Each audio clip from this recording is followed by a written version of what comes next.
Ghazal number 2। कि लोग हंसिए डर से कौनो टाल मटोली ठीक न हो।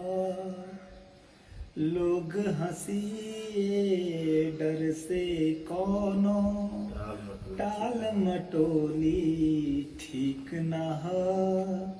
अपनों दिल के बात बतावा इतना चुप्पी ठीक न हो।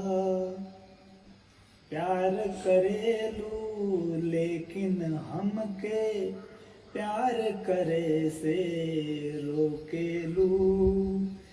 दिल से हमरे सुना इतना धक्का मुक्की ठीक न हो। हुस्न पे तहरे दूसर शायर गजल लिखे ना होखे दे। हुस्न पे तहरे दूसर शायर गजल लिखे ना होखे दे। दूध के रखवाली करे में कोनो बिल्ली ठीक ना हो। और नैन कटारी हुस्न तबाही अदात जैसे पूछा मत। उनके आगे भाला बरछी चाकू छुरी ठीक ना हो। और जान दिए में चल जाई और पता भी तोहके ना चली।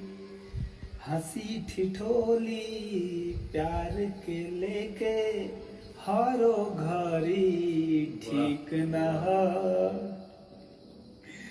एक संजीदा शेर इसी में है। उका जानी देश के हमरे बात के माटी माई के। इहवा जेई बात कही की लिट्टी चोखा ठीक न हो। पैसा रुपया गाड़ी घोड़ा देख के जे पर पोज करे। जीवन साथी खातिर ऐसन लइका लइकी ठीक न हो।